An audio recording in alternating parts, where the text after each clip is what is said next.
있죠. 신채우라는 사람은 1980년에 태어나셔서 1936년에 돌아가신 일제강점기의 독립운동가 중 한 분이십니다. 근데 사람들은 그가 강경론자라고 주장을 하기도 합니다.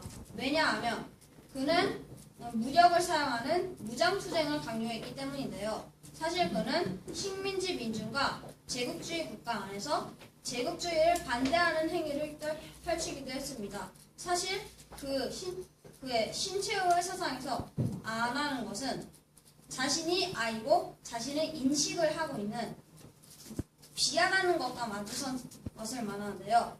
비아는 자신이 아닌 모든 것을 통틀어 말하는 것이라고 생각하시면 되겠습니다. 근데 신채호는 이를 아는 두 가지를 알게 됩니다. 바로 소아하고 대아라는 것인데요. 이 소아와 대아라는 것을 알기 전에 이 상속성과 보편성, 자성이라는 세 가지의 보석들을 잘 알아두시기 바랍니다.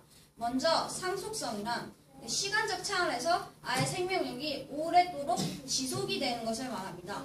그리고 보편성이라는 것은 공간적 차원에서 아의 영향력이 여기저기로 파급이 되는 것을 말하는데요. 이것이 많이 좀 이해가 좀 느리신 분이 있을 것 같아서 예를 들어보겠습니다. 먼저 이것을 홍익인간 사상을 예로 들어볼 것인데요.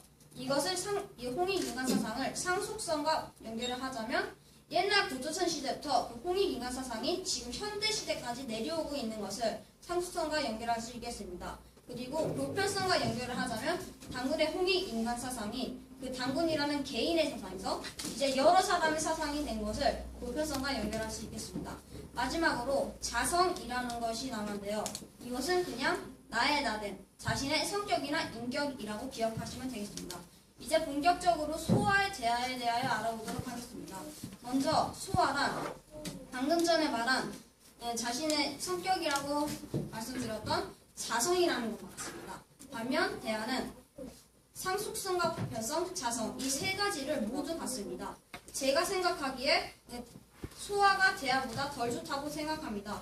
왜냐하면 대아는 상속성과 보편성, 자성 세 가지를 모두 소유하고 있어 장점이 많은 것 같은데 반면 소아는 나의 나됨이라는 자성, 즉 딱 한 가지만 가지고 있어서 그 장점은 있지만 대아보다는 덜 좋다고 생각합니다. 근데 왜 신채호, 그의 사상은 아라는 것이었을까요? 왜냐하면 그 신채호가 살던 시대가 일제강점기였는데 그는 그 조선 민중들이 대아를 지닌 신국민이라는 새로운 개념으로 민족 생존이 가능하다고 보았고 또 그 당시 제국주의 국가 즉 일본에 대응할 것으로 예측했기 때문입니다. 그는 조선 민중을 아해두면서 일본을 비하해두며 아 속에 비아가 있음을 밝혔고 또 그 일본과 연대를 할 수 있는 비아 속에 아가 있음을 밝혔습니다. 또 그는 인류로서 인류를 억압을 하지 않는 자라는 이유를 지향하기도 하신 분이었습니다. 이상 저 이승로의 아와 비아를 통해 바라본 신채호의 사상이었습니다. 들어주셔서 감사합니다. 술지라고 합니다. 저는 오늘 여기에서 설명하는 여러 가지 방법에 대해 설명드리려고 합니다. 끝까지 잘 들어주시면 감사하겠습니다. 우리는 일상생활에서 여러 가지 내용을 여러 사람들에게 설명합니다.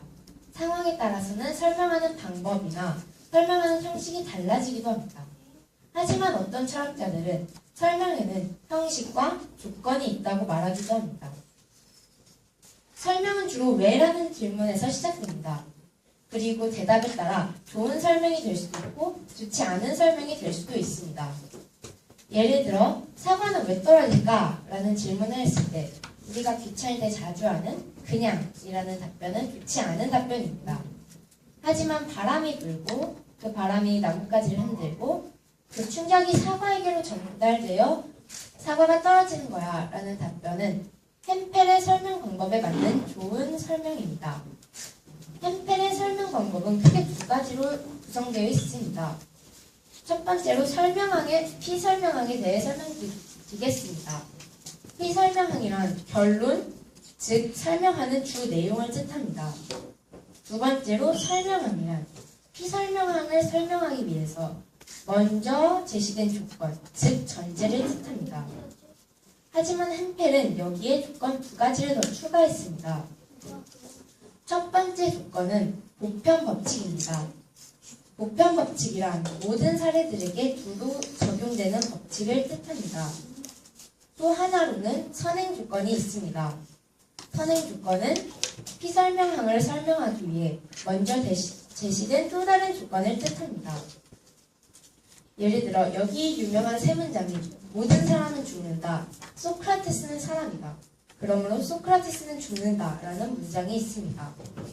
여기서 소크라테스는 사람이다가 설명하게 되고, 그러므로 소크라테스는 죽는다가 피설명하게 됩니다.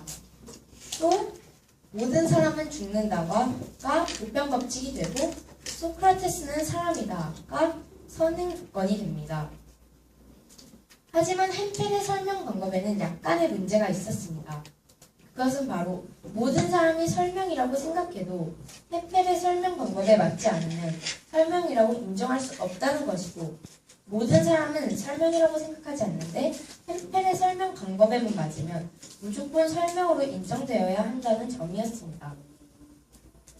그래서 셀먼은 설명은 논증이 아니라 인과관계로 봐야 한다고 생각했습니다. 그 이유는 인과관계가 일상생활에 더 적합했기 때문입니다. 하지만 셀먼의 설명 방법에도 문제는 있었습니다. 그것은 바로 결과는 있는데 원인이 뚜렷하지 않거나 이 원인이 너무 많은 결과들이 있다는 것이었습니다. 예를 들어 소크라테스가 죽은 이유는 독배를 마셨기 때문이고, 독배를 마신 이유는 사형 선고를 받았기 때문입니다. 하지만 사형 선고를 받은 이유는 굉장히 많습니다. 이렇게 많은 원인들 중에서 하나로 골라낼 수 있는 조건이 있지 않는 한 셀먼의 설명 방법은 햄펠의 부족한 설명 방법을 또 다른 부족한 것으로 대체하는 것밖에 되지 않습니다. 이상으로 설명하는 여러 가지 방법에 대한 저의 스피치를 마치겠습니다. 들어주셔서 감사합니다.